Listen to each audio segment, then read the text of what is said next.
Hey, it's Elizabeth, Countess of Low Carb, and on this episode, we're going to interview Dr. Ken D. Berry about all things keto, intermittent fasting, coming up next.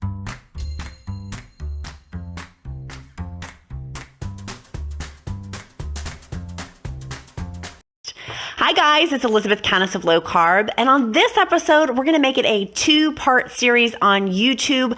Look in the description link below to see where it's part 1 or part 2.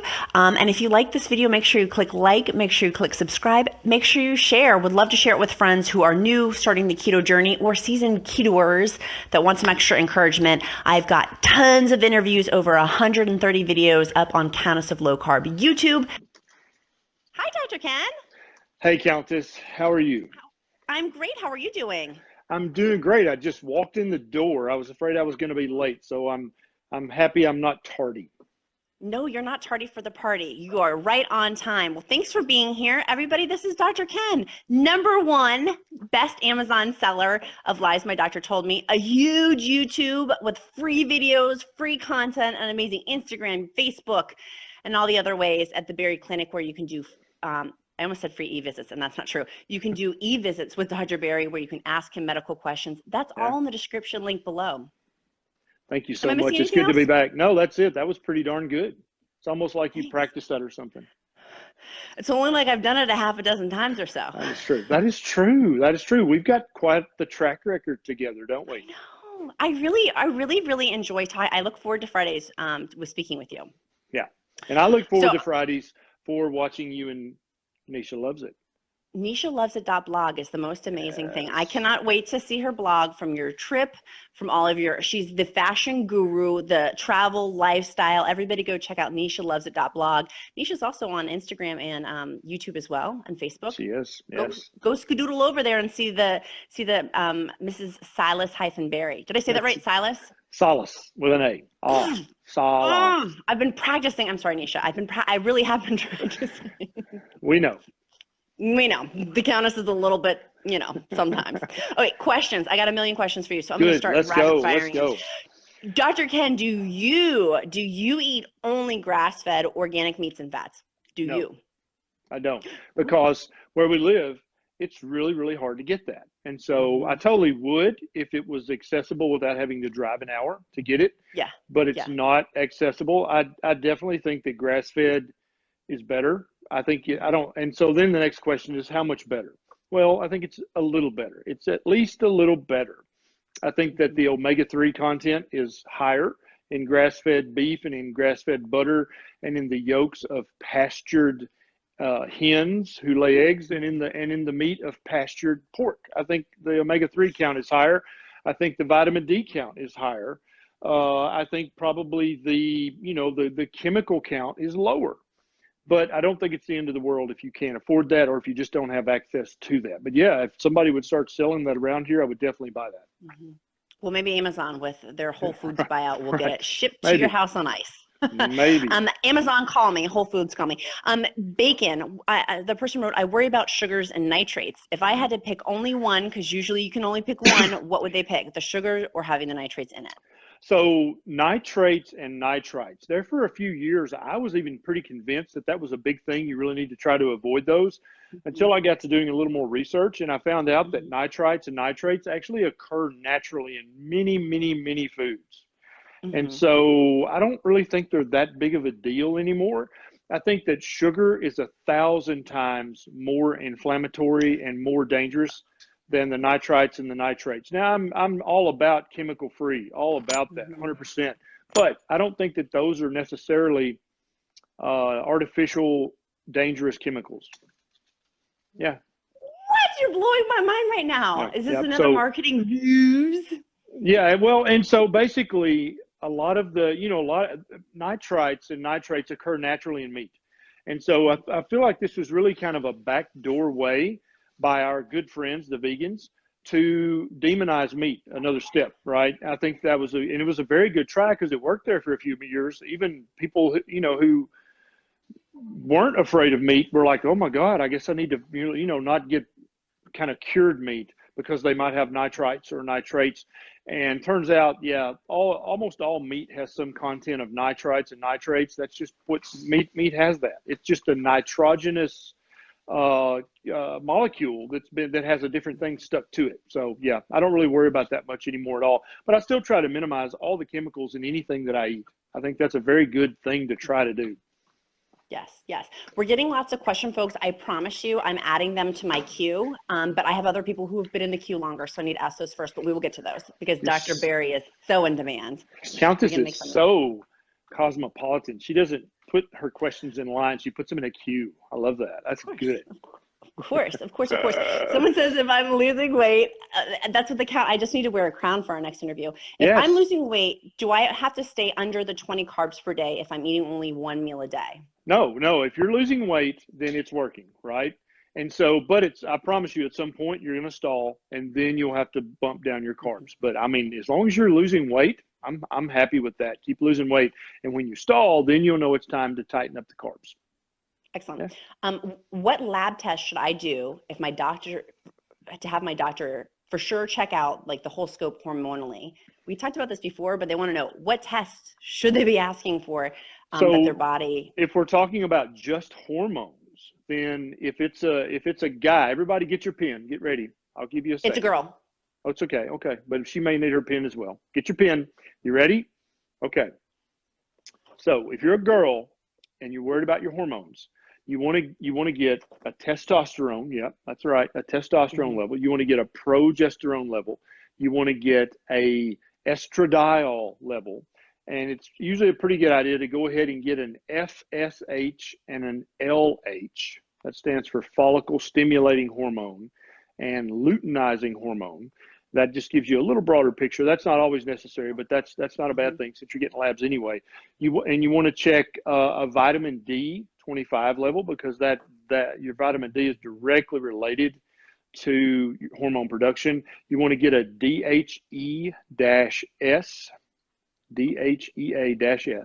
and that's an adrenal hormone. But in women, the adrenal glands are actually very intimately connected with the way you guys make hormones. It's a little more.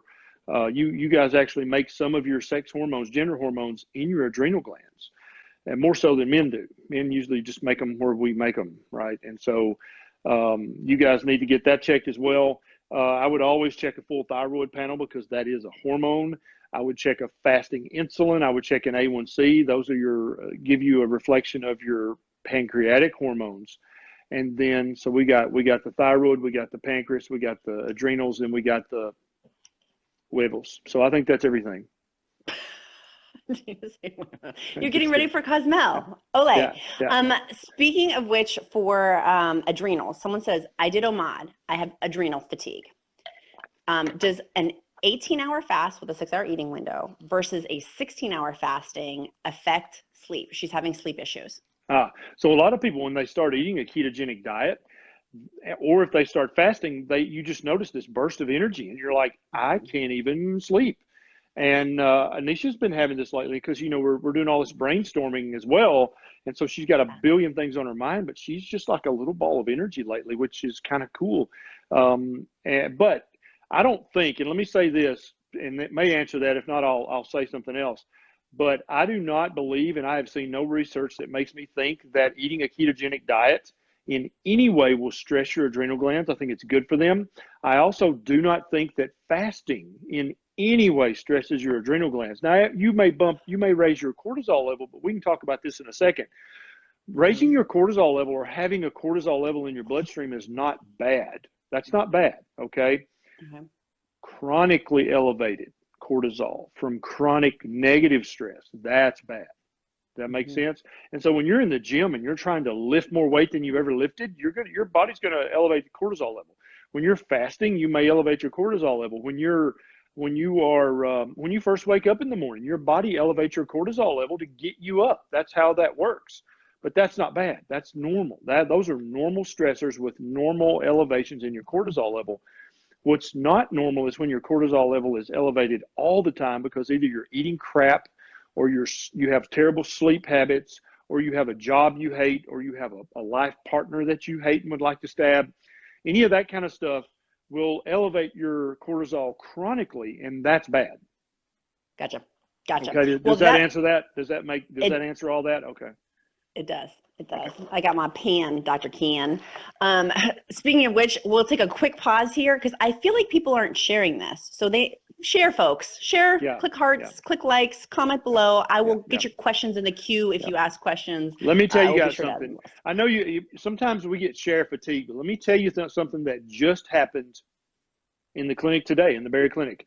I had a couple who came from Illinois to see me, and they have both adopted the ketogenic way of eating and intermittent fasting based on watching my videos and watching live Facebook stuff.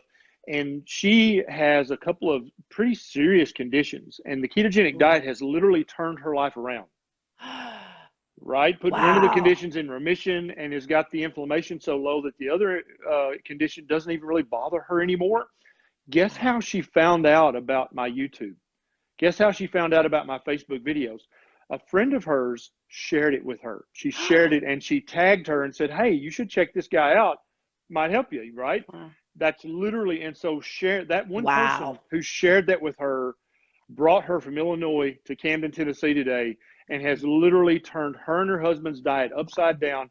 She's lost 20 pounds, and she didn't have a lot to lose to start with, but he's lost 65 pounds and it's literally, that has changed their life. Changed their life just by clicking the share button that one time. That's the power of the share. And that's why I keep saying that. And a lot of people are like, well, you're just trying to whatever. You know what? Shut up. What I'm trying to do is save people's lives and save people's kidneys and save people's retinas. That's what I'm trying to do. So like literally the cheapest, easiest way that you can help me save people's lives and save their organs is to click the share button. That literally can save a life by clicking the share button. That's right. Yeah. I got goosebumps with your story. I got goosebumps. That's the most powerful story. Yeah. And it happens all the time. And every day I either talk to somebody online or on eVisit, or I see somebody in the office whose life has literally been saved because somebody shared this message with them. Not shared me. I don't give a damn about me. I'm talking about this message, the keto, IF, carnivore, all this stuff. That's what I want you to share. You can, if you don't like me, fine. Screw me. You can go share somebody else who's spreading the same message. I don't care. I just want you to share this with your friends who need it, your family who needs it, because so many people need it.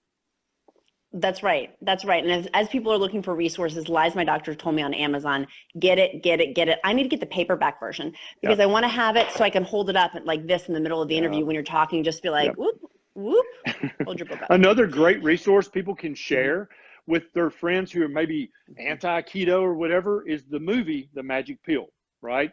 You can share that. And if you know anybody whose child has autism or ADD or any kind of brain disorder, you can share that. That's a powerful movie. When you see that, you talk about goosebumps and tuning up a little bit. That's a powerful movie. Share that movie. You could literally save a kid's whole entire future. Their entire life you could change by sharing that one movie with somebody who needs to see it, because so many people need to have this shared with them. They need to have this way of eating happen to them. That is right. Hi, Bria. Hi. Okay, so someone was asking, and I hate to parlay out, which you're on a roll, Dr. Ken, today, this Friday, but someone asked, and it was just along with what we were talking about previously. It says, why is my blood sugar, they're type 2 diabetic. I haven't eaten anything. I check my blood sugar at 10 p.m. and then at 8 a.m. I check it and it's spiked. Why is that? Why is it spiked? So there's a couple of reasons. It could be because of something you ate for dinner the night before, that if there's some carbs in it, if they're slow release carbs, you may be just now getting that. That's number one. Number two is you may be having something called the dawn phenomenon or the dawn effect. Every human has this, and I actually talked about it a few minutes ago. Before you wake up in the morning, your body elevates your cortisol level, your adrenaline level, and your noradrenaline levels. That's basically what causes your brain to wake up. And so you should not check your blood sugar within 1 hour of waking up. And you should also not check your blood pressure within 1 hour of waking up. They're going to be falsely high because of that cortisol spike, which is a normal, good cortisol spike. And it happens to every human on this planet, and probably, truth be known, to every mammal on this planet. That's how we wake up, okay? Especially if you wake up with a start, definitely your cortisol is high. You should wait an hour before you check your blood sugar or your blood pressure, because it'll give you a falsely high reading and you'll be worried about nothing, something that's just physiologically normal. Yeah. Yeah. Yeah. So don't worry about that. So, wait an hour. along that question is, should I stop eating certain amount of hours before bed, especially on protein?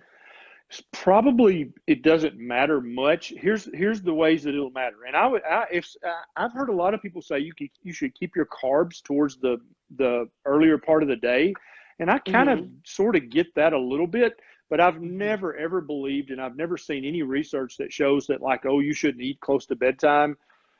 I don't know. I mean, we've been told that so many years, but when you look at the research, like, does that really matter? I really can't find a lot of research that shows that matters at all. But now, if you're fasting, then obviously you're going to use your sleep hours as fasting hours. Then you want to keep food away from your sleep hours as much as you can.